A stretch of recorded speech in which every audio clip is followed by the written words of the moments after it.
My name is James Hampton III, and I'm here speaking with... Jackie Hampton, or Jacquelyn Hampton. All right, and the date today is December 2nd, 2023. Do I have your permission to record this interview? Yes. Wonderful. Can you please spell your name as you'd like it to appear in this project? Jacquelyn, Jacqueulyn, initial H, Hampton, Hampton. Okay, thank you so much. Now, we can just jump right in. Tell me about yourself. What makes you unique? Well, if I were to describe myself as unique, I'd have to admit that I definitely believe the way I believe when I believe it. It's hard for you. I'm kind of stubborn. In other words, if I believe in something, you've got to really, really, really convince me that if you disagree with me, you've really got to convince me. I can change my mind, but you've got to really give it your best shot.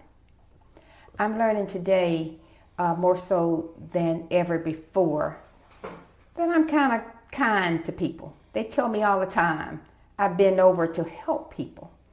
Even in my work positions, it's very difficult for me not to accept excuses from people that I would never give an excuse for not being able to accomplish something. But yet I accept that. I think that's unique. But I really do believe in looking at everybody for who they are, because people are different. And you judge them or work with them based on who they are, what they believe in, and where they are in life. You do not look at everybody the same. And I think that's kind of unique, because sometimes I see a lot of people and they want everybody to think alike, be alike, act alike, etc. I think that's asking too much. So I think I'm unique in that respect. And I think it's something that people notice. Okay. Looking at people for who they are, is that something you feel like you got from how you were raised growing up, or is it something you learned a little later on in life? I think it's a little both. I think I fully developed into it later on in life and watching how people are treated. Someone might be my very good friend, and I like them for who they are, and somebody else might look at them and not like them at all. And I did not understand that. And my parents taught us to treat everybody fair. So it just didn't matter for whatever walk of life they came from. They always taught us to treat people fairly.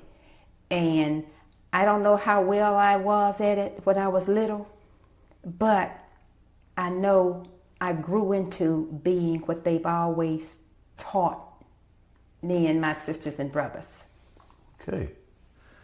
That leads right into the next question. Tell me about how and where you grew up. Okay, I grew up in West Jackson, 1604 Valley Street. Okay. They called it Gowdy. Who raised you, and can you describe how they raised you? Yes, my biological mother and dad reared me. And with discipline, with love. I had other siblings. I had 3 older sisters. I was the youngest daughter, and then I have 2 younger brothers. The one thing they made sure of, that they taught us right from wrong. We had to go to church. We had to go to Sunday school. They disciplined us well. We had to wait our turn. We had to share. But they loved us without a doubt. They didn't go around telling us that. but they demonstrated it. And like I said, they disciplined us. In other words, we knew not to do wrong, or if we did something wrong and got caught, we were in trouble. Okay. And this was all in the Gowdy area, in the ditching in West Jackson? Yes. Can you elaborate a little bit more on the type of discipline they used? Well, in those days, there was something called a switch. So, if you did something that they didn't like or told you not to do, don't you go in that cookie jar and eat any more of those cookies. And if I slipped in there and got one of those cookies after they told me not to, I was in trouble. Or if I went down the street to see a friend of mine without asking, I got back, I was in trouble. And so sometimes it was go to your room and you're punished, but sometimes it's go get a switch. And I would go get the switch. And my mother did most of the whipping. Daddy didn't really whip us. You know, he'd just give us the look and send you to your room. But Mom would. And she'd hit you a few times on the legs or in the hand with the switch. Nothing, nothing harmful at all. But you can feel the sting. And none of us wanted a whipping. So we took our licking. And sometimes if I knew I was in trouble, Jackie, and I knew the voice, I'd run out the door and hide up under the house. Because you could really go under the house, and there was a hiding place.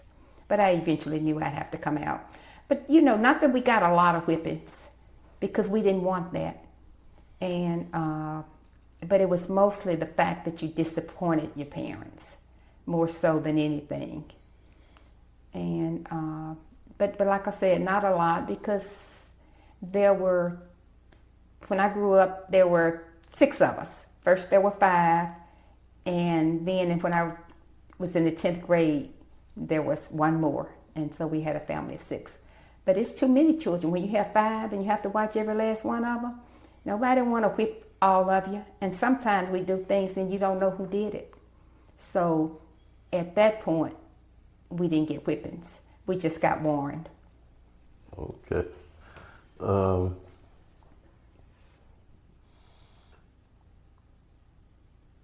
Where did you grow up and what was it like there? I guess that's more about the city. Well, of course, like I said, I grew up in West Jackson, in Jackson, Mississippi. Some refer to it as Gowdy. And that's where I went to school. I walked to school. There were no school buses, and everybody went to school, in the community in which you live. So school, for the most part, unless you went to a private school, and there weren't a lot of them that black people could go to. But my school, an elementary school, was within walking distance. Because I had older sisters who had already started school, when I was 5 years old, I did for a little while, for 1 year, I did go to preschool. It was Christ the King Catholic School. And my older siblings always said I was privileged because I got to go to the Catholic school, and I guess that must have cost money. I don't even know. I didn't know it then if it did. I don't even know now how I happened to go there. But I was, and my brother 2 years younger also went to Christ the King, I believe, for a year or so. But that's where I grew up, Jackson, Mississippi, Gowdy. If you don't mind me asking, how young are you?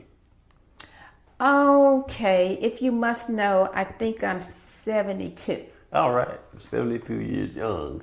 Yes. I know you're not old, I can say that with definitive certainty. Okay. All right, can you describe a typical day from your childhood? Well, yes. Mom would wake everybody up, or Daddy, wake up, get up, it's time to go. Sometimes I'm trying to think there was a bell, but it was a, get up, get up. And like I said, before my youngest brother was born, there were 5 children in the house, and we, that's a lot to wake up, and it's time to get ready and go to school. So everybody started popping up, and then we'd have to race to go to the bathroom. And then you'd knock on the door, come on out, come on out. So that was a typical day. And we'd start getting ready for school. Mom would give us all a bowl of oatmeal before we went to school, or cook grits. And if you didn't eat that, because I really didn't care for oatmeal, the grits were okay. But if I didn't eat, I didn't get to eat until I went to lunch at school. So that was our typical day, getting everybody ready to go to school once I started school, and walking to school and spending the entire day at school. And when the bell rang and it was time to come home, it was, we all, went home. But my siblings and I, we were all 2 years apart. So when I think back, even before I started first grade, I was at home while my siblings were going to school. I wasn't old enough to go to school yet, let's say, and when they started school. And my mom at the time, my mom was doing a couple of things very interesting. My mom made money fixing hair. She was a beautician. And but also my mom was going to school herself. She had 5 children, and then she wanted to get her degree. So while we were all in school, my mother was attending Jackson State College. And while we were in school, she went to school as well. My mother graduated from college the same year my oldest sister graduated from high school. That's impressive. Yes. It was really something. And growing up, she was studying like we were studying, but they made sure we did our homework. I mean, when we got home from school, Mom did everything. Dinner, she fixed dinner, it was on the table, and then we all had to start studying. We had to get our homework done. That was a must. So we were all wherever we could get, sitting around the table, the floor, wherever. We had to get our homework done. And until I became of that age where I was in school, I would just watch my, older sisters get their homework done. And I couldn't wait to go to school. We were able to go outside and play. We had friends, and we made up our own games. It wasn't like, the video games and the things our kids had.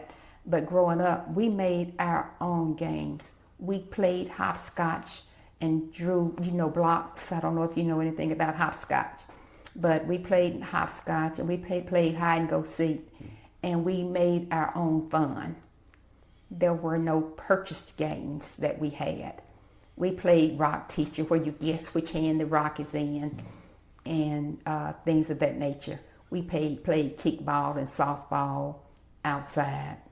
So we made our own fun, but at a certain time, Mom would have dinner ready, and she'd call us in, and we have to come in and we eat. And then, of course, it was all about those that were in school getting their homework done. Do any memories stand out from that time when you used to play your own games? Any certain memories, certain things that happened, anything? Well, I remember we were playing a game of baseball, I'll say. And some of the neighbors were, playing with us. They'd come, and we were playing in the yard. We thought at the time we had a big yard, but when we go and look at it now, we can't believe how small it really was and how much space we had to play. And I remember we played baseball one day, and I threw the bat down, and I hit my neighbor with the bat. And John Davis, I believe was his name. But anyway, we all played together in the neighborhood. Mm-hmm. And I remember that incident because I felt so bad about it. But, it ended up he was okay. We made mud pies. We did all kinds of things, to have good, clean fun. Uh-huh. And when you look back on it, it all was just really, it seemed silly, but it was a lot of fun. Family and, siblings and then neighbors. And it just seems like our house was the house that people like to come to. Okay. Why do you think that is? Why do you think they like to come to your house? Well, one thing they knew at a certain time, my mama was going to have dinner ready. And if they just happened to be over there, she always, because she had a lot of people to feed, she always had enough for just one more or one or two more. So our friends were always welcome to come in and eat with us. But if they were only one or two in their family and we had this big family, it was just all just coming because they knew it was going to be big fun. Whatever, was going on, they could just jump into it and play with us. And then if nobody else ever, came over, we had somebody to play with. We had each other. And yeah, we argued sometimes, but we never really fought each other like some kids did. We would get in arguments and we get in pretend fights, but we never did try and hurt each other. We basically got along. And that was the discipline that we had, from our parents. That was not going to happen. Okay, so could you tell me about your experience of becoming a parent of children or in a supporter of children? Yes. I was able to get out of Gowdy, graduate from high school, and I went away to college. I chose to go to, in fact, I ended up going to two HBCUs, Spelman College and Lincoln University. And after graduating from Lincoln University, came home, got married, and once we started a family, and we had options. My husband had an option. He was getting, he had an opportunity to work. He graduated from Lincoln University as well. Had an opportunity to work. He was an artist. And he had an opportunity to work in Kansas City with the renowned greeting card company. But he, and together we chose to come back to Jackson. And we chose to get married there, and we chose to rear our children there. Some say if you had opportunities to go somewhere else, why wouldn't you? Why would you want to raise your children in Mississippi when you'd been away and you come back home and you had opportunities to go somewhere differently? I was in corporate America and I was offered a position out of state, and that was something, my husband at the time did not want to consider. It was a position that could have taken us to Rochester, New York. But we, decided to stay in Jackson, Mississippi. There's nothing like family, and we both had family here. And our parents were here, and we always knew that we could have help, babysitters, built-in babysitters if we needed to go away and for whatever reason. So family is one of the reasons we opted, and we felt that with the kind of discipline our parents gave us, we would give that to our children, and they would do just fine growing up in Mississippi. We didn't have to go away. And I think they had it a little easier than we had it. Well, I won't say that, because when you think about going to early education, and you were going with everybody in your race, everybody got along, everybody was family. Though some of our textbooks were old, they were passed down from, the white schools. That wasn't our focus growing up. And so when we were able to start raising our children and put them in school, we just thought about the kind of discipline, the kind of love we got from our parents. And that's what we wanted to give our children and instill in them. But yet we wanted to make sure they were disciplined. They didn't get in trouble. They didn't get in fights. And that they studied hard. And I must say, I think as parents we were very successful with that. I mean, I have folders of the achievements that our children made going to school in Jackson, Mississippi. And I think a lot of it was that they had good teachers. And they had teachers who let them know they had done a good job. They send notes home, saying that, the children were doing well in school and they did good grades. And we, my husband and I, rewarded our children. A lot of times when we wanted them to do better and better, we would give them, the money for every A they made. And so they got kind of competitive and wanted to get those dollars or whatever it was they earned. It might have been 50 cents, I cannot even remember. But, if the truth be known, that wasn't even necessary, because even before we did that, they studied hard, and we made sure they studied hard. We were there if they had any questions, and they did their homework. We made sure they did their homework. So it wasn't difficult for our family. We lived and we had neighbors that had kids, and it just seemed like people in the community did in fact get along. So I never regretted not going north or someplace else and rearing our kids, because the most important thing, I think, is family. And they were surrounded by grandparents that loved them, neighbors that looked out for them. So no regrets there. Right. There was no rule book on how to rear children. And that's something I remember my mom saying when we were growing up, or even after we had grown up.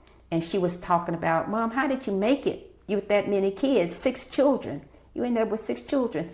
And she said there was no rule book. It was like, what she did every day, and she had to figure it out. And then I remember thinking that later on, there's no rule book. You can't read a book that tells you A, B, C, D. And that goes back, and I understand why. Because every child is different. How many children do you have? 2. Daughter and son, 2 years apart in age.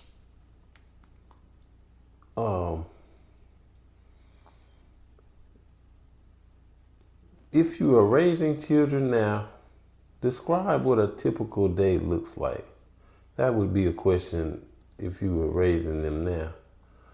But could you describe a typical day when you're raising your children?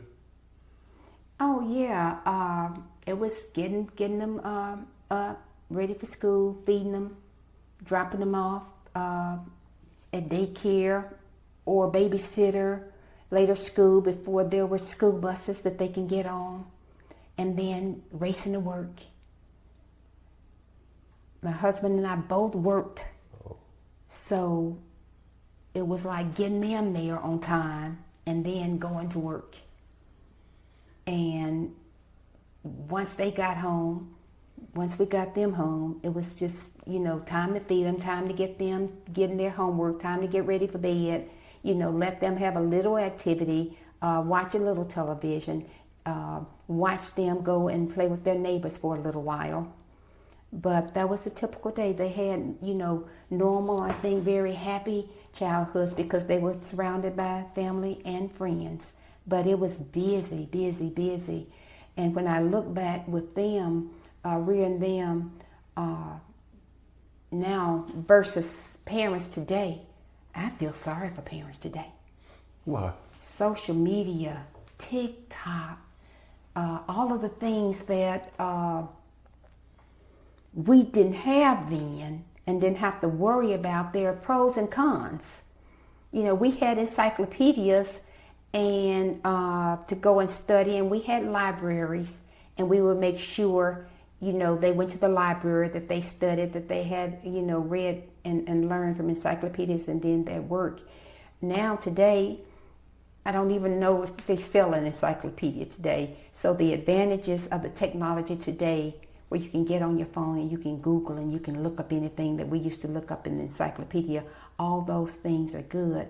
But then there's the part of the social media and the phones. We didn't have cell phones. We didn't have to worry about the kids being on the phone all night and we not know it if they were privileged today, like some are with cell phones, or what they are looking at, on computers and internet, etc.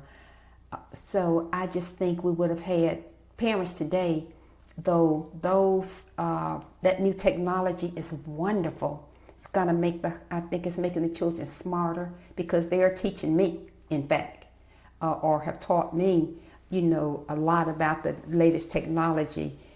But at the same time, when you get on there and kids are being today, people are selling them things that they should not, be able to do. Kids can get, I would say, drugs online, medications that they don't need. And if they're smart kids, and they can actually order things, and parents don't know, what they're ordering. So you'd have to micromanage the activities that they are doing on their phones and on the internet and on the computers, as good as those devices are, and as sharp and smart as they're making our children. Sometimes at a very early age, and they start so early with these devices, you just have to micromanage that. And I don't know if I would have been, if I fully prepared for that. But the parents today, they're growing up, now that I think about it, I guess if I, at this age, at 70-some years old, and somebody brought me little kids to rear, I wouldn't know how to do it based on how I did with my kids, many, many years ago in my 20s and 30s, etc. Well, your children weren't quite in the information age where they were on the internet and stuff growing up, were they? No. It was later, after they, went off to school, etc. But I didn't have to worry about that during their early education. Okay. As my parents didn't have to worry about it. Uh-huh. How do you compare the way you and others raise children today with the way you were raised? Is a question that you pretty much answered. do any stories come to mind that show these similarities or differences? You have any stories that come to mind about the difference between children being raised today and the way that you and others raised children when you were raising children? Okay. Well, one thing about raising children, we raised our children very similarly to the way we were raised, and very similar. Growing up, I never got on a school bus. I still haven't been on a school bus, except for maybe meeting my children at the school bus when they were riding the school buses. So my parents didn't have to deal with that, making sure they got to the school bus, when they started riding. Today, so my rearing and rearing my children, were very, very similar, very similar. Today, as I work with young adults raising children are so much more outspoken. They correct their parents because they're so smart and sharp, and they want to do more at a younger age than we allowed our children to do. They want to go places and do things without their parents, and parents have to make a decision on that, who they are with.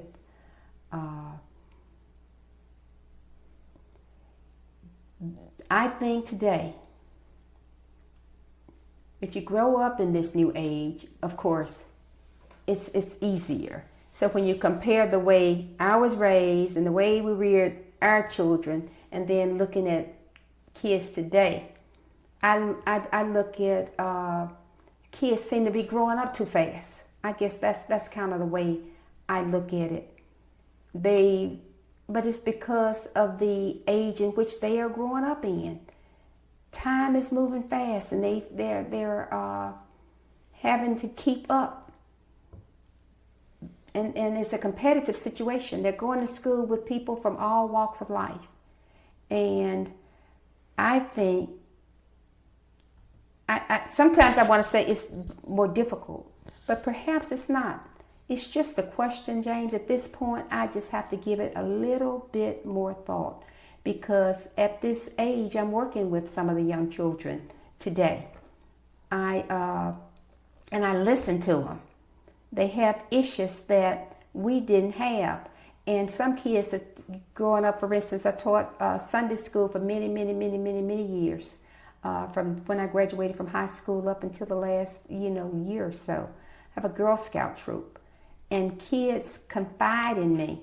I couldn't even tell you some of the things they confide in me on. That's very shocking, that I've had to try and get them, some help. And I just didn't see my kids having some of the issues that young people have today. But I'm a good listener. I've had to call parents and talk to them about some of the fears that their children have had, and I'm glad I was able, to be there for them. I don't know why. Like I said, since I'm on record and being recorded, I won't share other people's stories and working with kids through all, areas. But I can say that it's a different world now. And then at the same time, I work with such, great parents. Kids and parents getting along so well. And the parents are indeed, very close to their children, but keeping a watchful eye on them, because kids want to do more and more and more and more grown-up things. You can see it in their look and their way they want to, decide on what they wear and how they wear their hair and all of those kinds of things. And I guess part of that in me is I'm just a little bit old-fashioned, but I'm getting there. I'm almost there. And because I'm meeting such wonderful kids, but they're just growing up, so fast. But I don't know really what's going on, how parents are raising their kids right now. But I do know they're bringing them, those that are bringing them to church and school and keeping a watchful eye on them. I think they're doing some incredible jobs, because the kids are so sharp and incredible. And they I must say, they're learning more at an early age. They're more confident. And then, all the technicalities that are afforded them help. When you look at, and when you mention, areas in Jackson, Mississippi that I grew up in and what's going on there, I can go back to some of those areas and they look very deprived. They look, torn down. I look back to where go back to Gowdy, and I'm not happy with some of the things that I see. But I'm excited when I see the nice churches and the places that kids can go and be safe and learn. It's just something I really have to think more about. Well, that's interesting that you were still involved in a lot of raising the children through the Girl Scouts and the church. I was just going to pause the recording for just a little while so we can take a little break. Mm-hmm. Okay. All right. So looking at the environment and the community in which children are raised in, How do you think the neighborhood that you live in affects your ability to raise children or to support the children in your community? You can talk in general or be as specific as you like. I think the neighborhood you grow up in, and means everything, means so much. I think that parents today need to think about where they want to live and rear their children. And because if you're in a good community with children around you, surrounding you, and parents that have some of the same thoughts and beliefs that you have, and you put them in that environment, I think they're going to be very, do very well in that environment. And I think it's just crucial when young parents, young couples or whatever age, that you are thinking about, raising a family. If you already have children and you're thinking about buying your first home or your second home and you still have young children, I think it's very, very important that you visit that community first.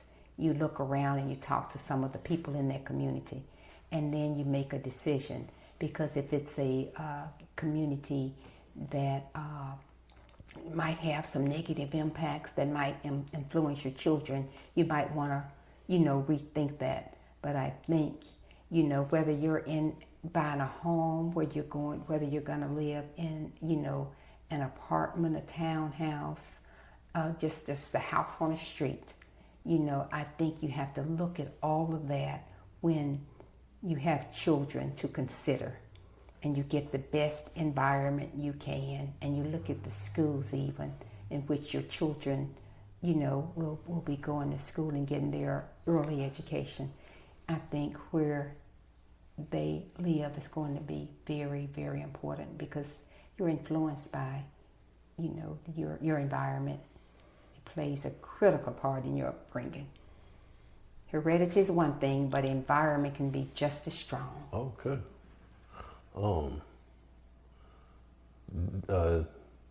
If you could paint a picture of your ideal community or environment for raising children, what would that look like?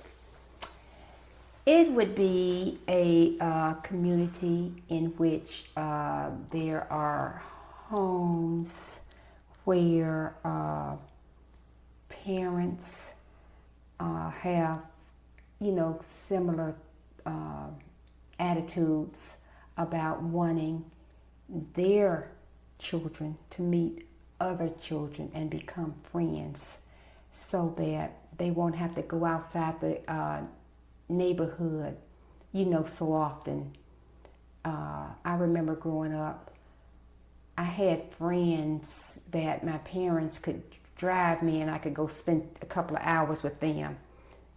They weren't the ones necessarily that lived across the street.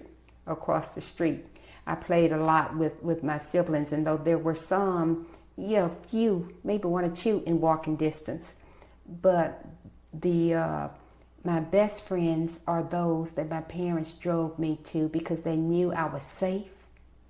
If I asked for a sleepover, and they may give me permission, they knew everything about that family. And so I think that my ideal situation would be a neighborhood where people took care of their homes. They took care of, they put their children's interests first. They got, if you move into a community, you should meet your neighbors if you're thinking about it. And then when everything you see, you like, and you'll say, oh, my kids would probably like it here. They could even, if they ride the bus, for instance, to school, they could walk to the bus stop together. They could visit each other and talk after school and walk back home together because they know each other. You don't have to worry about a child being so isolated because of the community they're walking back to, and there are no kids that are walking to the bus station with them. You know, you don't want young kids growing up where all the kids are already grown up and out of the house if you have that, you know, opportunity. So that would be ideal, to find a neighborhood really where you have young kids in the neighborhood and the kids can get to know each other and they have, you know, same kind of principles. Is that similar to the neighborhood that you raised your children in? It is. It really is. We had a neighborhood, and we lived in a cul-de-sac. I would say, and in that cul-de-sac, it was there were a few older kids, and then there were younger kids, and there were kids that were our children's age, and those that were our children's age, they became friends, and they visited one another. And we could watch them run down the street and go to each other's house. Those that were younger, for instance, my daughter used to babysit. And it was just an ideal community, I think, where families looked after the children and they supported each other. I had a neighborhood where I could knock on the door and ask my neighbor, "You have 2 eggs?" Because I was baking something and didn't have eggs. I had a neighbor, I didn't know how to cut up a chicken. I would take a whole chicken down the street and say, "Will you cut this chicken up for me?" And she would on Sunday, and I could take it back home. So, you know, we got close to our neighbors. And we had, you know, we visited each other. And we decorated our homes for Christmas. And sometimes we would just have a get-together at one person's house. So I think that's an idea situation, if available, that if you're able, that's what you should look for your children. All right. What are your hopes for the children in your community? And that's the community in West Jackson, or the community where you raised your children. What was the name of that neighborhood? I mean, what area of Jackson is that? What, Valley North? Uh-huh. Valley North is kind of northwest Jackson, you know, further north. And it was one of the communities that whites moved out of when blacks started moving into it. Okay. So let's so you where I grew up. You grew up in all black in West Jackson, Gowdy, the addition as they called it. And then Queens Road was later. Yeah. Yes. I believe I was 10th grade when we moved to Queens Road Avenue. Okay. Which is considered Bel Air. Okay. The Bel Air community. Wonderful. So, in all these communities, what are your hopes for the children in those communities today? Yes. My hope is the hope that I have for all children everywhere, no matter what community, where I live today, where they live, where I used to live. It's the same thing. I think that what our legislators and what our city officials need to concentrate on is fixing every community, making it one that is welcoming for whomever lives there. Because there are some people who have been there all their lives and they don't want to leave. And sometimes these neighborhoods are going down and nobody is concentrating on keeping those communities. They don't look as good as they did many years ago. They should be improved, not going backwards. They should be looking better. And it's very sad when I go there and I see the streets are not being kept up. The homes are not being kept up. Even when people are no longer in the homes, no one is taking care of the property. They're not taking care of the lawns. They're not, and I think because people who live, a lot of them have moved out and they don't have the neighbors that that we had when I grew up. nobody seems to care. Yet there are schools in the area the kids are going to, and they should be able to pass, whether they're being bused or whether they're walking. They should be able to walk down streets that look good, that are clean, that are being taken care of. I don't think there's any reason why, no matter where you live, it should look good. It should look good whether you're living in a small house or a big house or apartment or whatever. I would want the best for all kids, because that will make them better citizens. That will make them, when they grow up, want to keep up their property. That would make them, they should be afforded, the luxury of safe environments. But instead, you don't see kids out there playing anything outside like it used to be, because it doesn't seem to be a safe environment. I think we need to clean up this city. It's the capital city, and it should be the example. But instead, we don't have that. And I feel saddened to kids who have to grow up in that environment. It's something that not only should be done, but it must be done if we're going to rear the best children that we can, and where they can be happy and feel safe and grow up to be great citizens. I agree. Is there anything you'd like to add that I didn't ask you about? Let's see. And I think it's important. One thing, parents should make sure the kids are very much involved in wholesome extracurricular activities. I know my kids they were in science clubs and sports, different kinds of sports. I think they were in church. They participated in activities there. They were taken to the library where they could, read books. So you don't. Some things are outside the home. You can't get everything there, and you meet people from all walks of life. And I think that I would like to see all children. And inside the schools, kids should be discovering what they like. Do they like art? Do they like sports? Do they like math? Do they like science? Because that's when they start thinking about, what they want to be in life.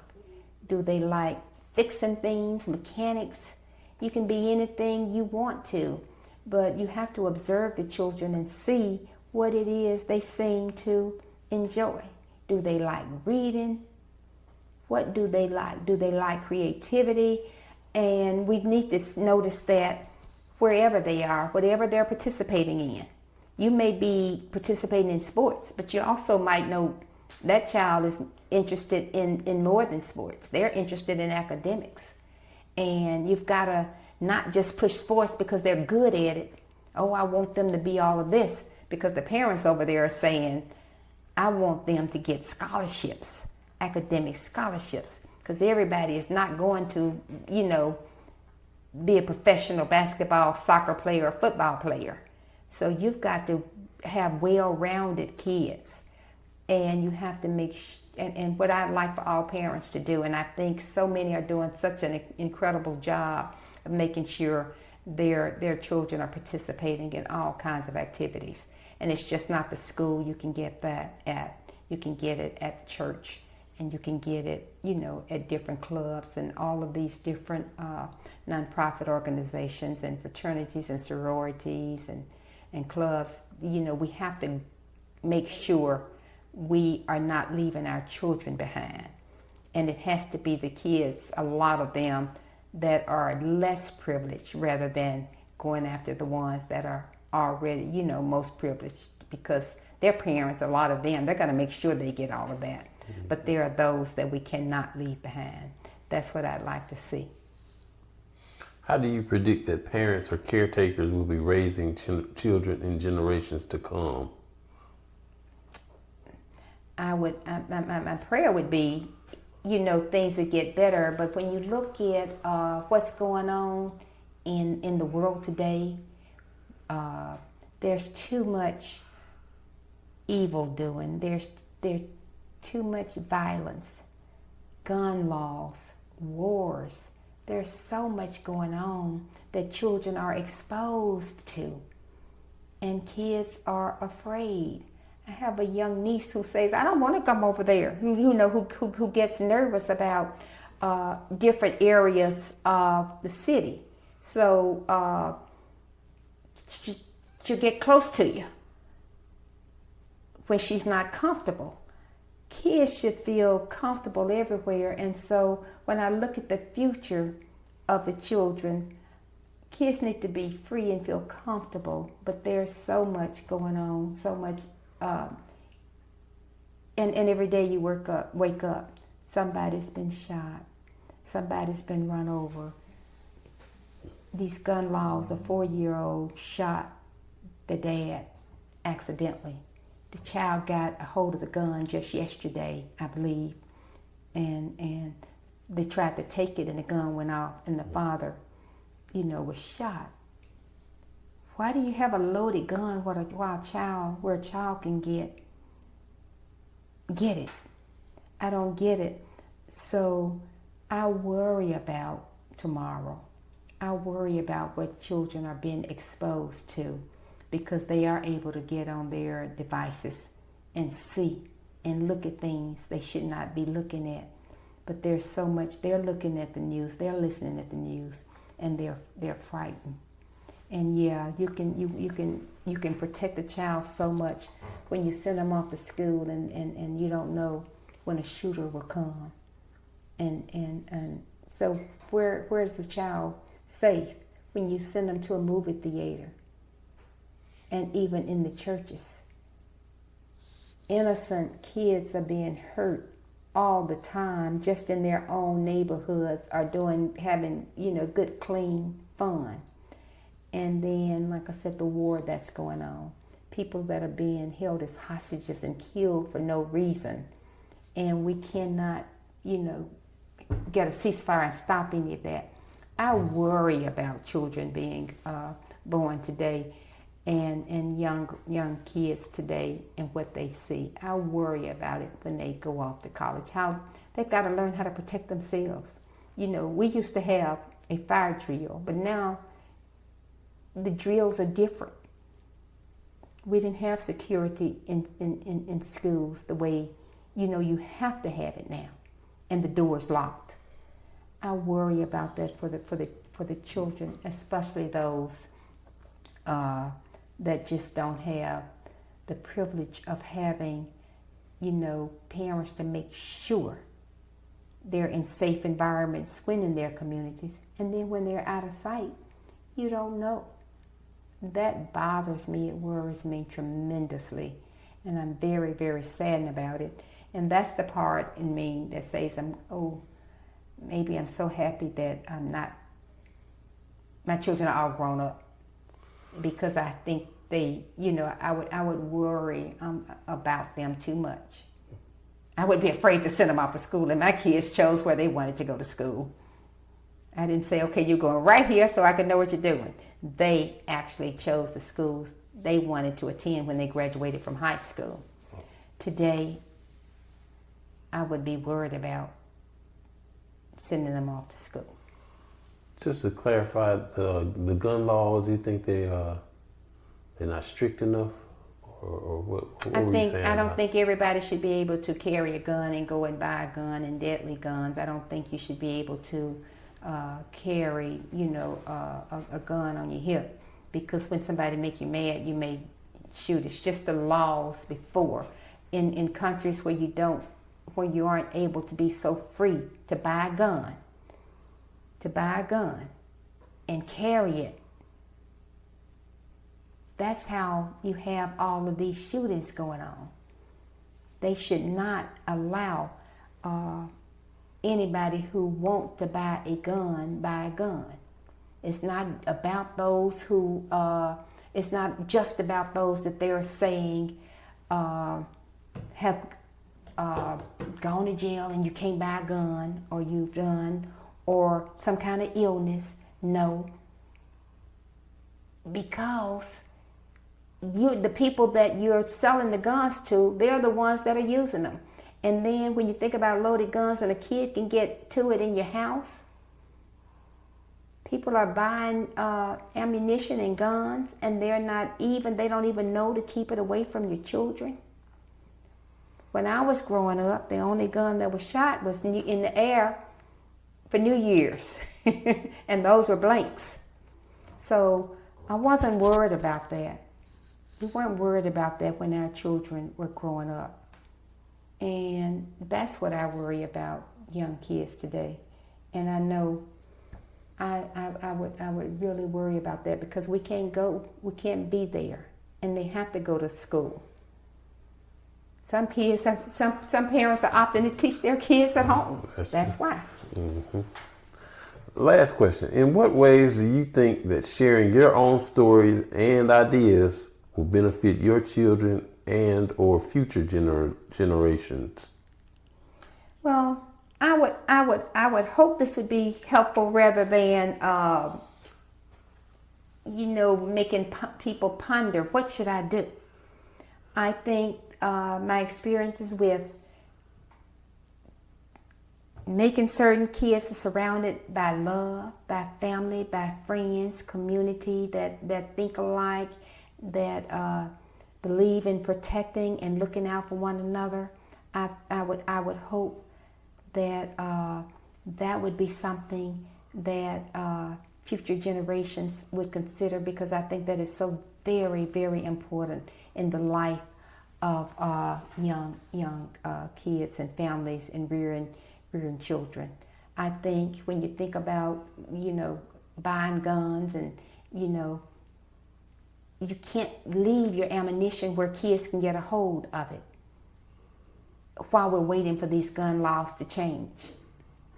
And I just think that we have to think for our children that they need to participate in the voting process when they grow up, and parents, so that you can elect officials, legislators who believe everybody has a right to life. Everybody has a right to a clean neighborhood. Everybody needs that. Everybody should get that.